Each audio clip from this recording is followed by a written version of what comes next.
आज सातवीं कक्षा के छात्र एवं छात्राएं आप सभी के लिए एक संवाद नाटिका लेकर आई हैं।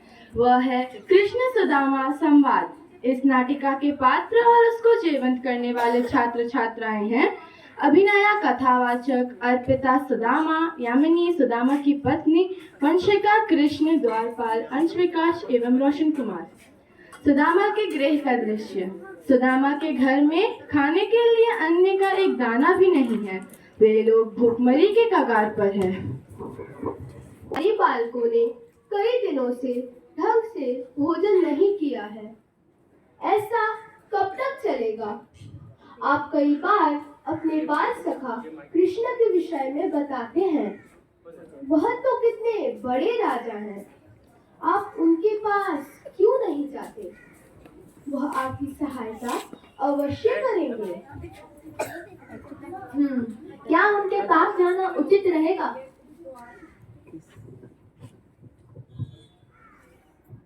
इसमें बुरा लगने की क्या बात है? वह आपके बाल सखा है, आपकी सहायता अवश्य करेंगे। ठीक है, मैं जाता हूँ, परंतु इतने वर्षों के बाद अपने मित्र से मिलने जा रहा हूँ तो कुछ उपहार तो होना चाहिए। हाँ, यह तो आप सही कह रहे हैं। अच्छा, मैं कुछ व्यवस्था करती हूँ। सुदामा की पत्नी अपने घर में हर जगह ढूंढती है और उसे थोड़े चावल मिलते हैं। उसे देखकर वह प्रसन्न हो जाती है और कहती है, आप यह कृष्ण को उपहार में दे दीजिएगा। यह कहकर उन चावलों की एक पोटली बना वह सुदामा को दे देती है।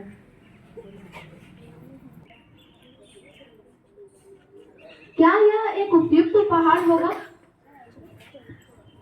हाँ, क्यों नहीं। प्रेम से दी हुई कोई भी वस्तु उपहार में बहुमूल्य हो जाती है। और फिर हमारे पास और कोई साधन भी तो नहीं है।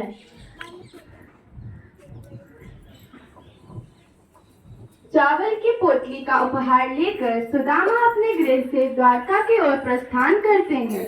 रास्ते में उनके मन में कई विचार आ रहे थे। आइए देखते हैं वह क्या सोच रहे थे। चलो।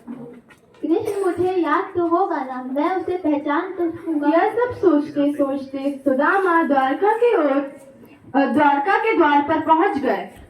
हे ब्राह्मण, आपको यहाँ क्या कार्य है? मैं कृष्ण से मिलने आया हूँ। देखो तो, महाराज का नाम ऐसे ले रहा है जैसे खुद कहीं का राजा हो। अच्छा, तुम रुको, मैं बात करता हूँ। हे ब्राह्मण देव, आपको जो भी दान रखना चाहिए आप हमें बताइए, हम लाकर आपको दे देंगे। हमारे राजा बहुत उदार प्रकृति के हैं, उनसे दान के लिए मिलने की आपको कोई आवश्यकता नहीं है। नहीं नहीं, मुझे कोई दान नहीं चाहिए। नहीं, मुझे कोई दान नहीं चाहिए। मैं तो कृष्ण का बाल सखा हूँ और उससे मिलने आया हूँ। बाल सखा? जाओ जाओ ब्राह्मण देव, जाओ जाओ, हमारा और अपना समय व्यर्थ मत करो। आप एक बार जाकर कृष्ण को कह दें कि सुदामा आया है। अगर वह मुझे नहीं पहचानेंगे तो मैं यहाँ से स्वयं चला जाऊंगा। ठीक है, आप यही प्रतीक्षा कीजिए, मैं महाराज को सूचना देके आता हूँ। द्वारपाल महल के अंदर कृष्ण के पास जाता है। महाराज की जय हो। महाराज, द्वार पे एक ब्राह्मण देव आए। वो खुद को आपका बाल सखा बता रहे। उनका नाम सुदामा है। क्या सुदामा आया है? कृष्ण यह सुनते ही नंगे पांव द्वार की ओर भाग चले जाते हैं। सुदामा, मेरे प्रिय मित्र, तुम द्वार पर क्यों खड़े हो? अंदर आओ, चलो मेरे साथ। कृष्ण सुदामा को अपने साथ अपने महल के अंदर ले जाते हैं और उनका यथोचित आदर सत्कार करते हैं।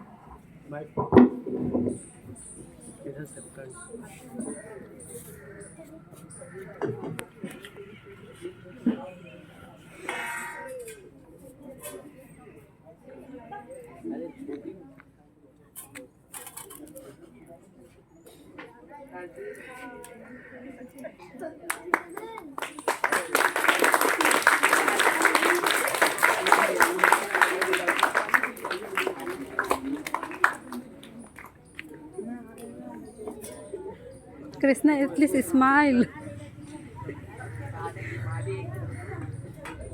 Stop. Everyone, stop talking.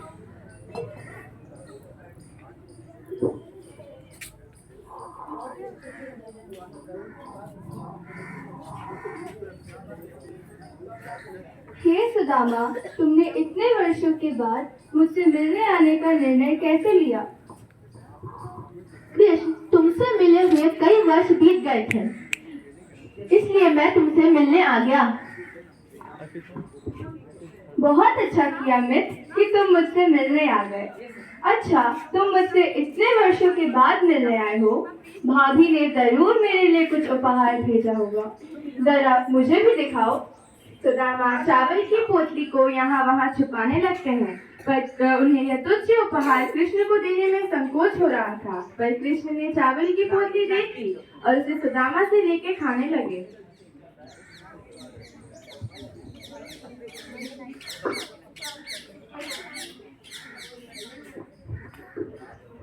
कितने स्वादिष्ट चावल हैं। ऐसे चावल तो मैंने अपने पूर्ण जीवन में कभी नहीं खाए। मेरे तो पेट और मन दोनों ही तृप्त हो गए। ठीक है मित्र, अब मैं चलता हूँ। चलो मित्र, मैं तुम्हें द्वार तक छोड़ देता हूँ। कृष्ण सुदामा को द्वार तक छोड़ने के लिए आते हैं और सुदामा अपने गृह की ओर चल पड़ते हैं। रास्ते में उनके मन में कई विचार आ रहे थे कि उन्होंने तो कृष्ण से अपनी दृढ़ता के बारे में कुछ नहीं कहा। अब वे अपनी पत्नी को क्या उत्तर देंगे कि उन्होंने कृष्ण से मदद क्यों नहीं मांगी।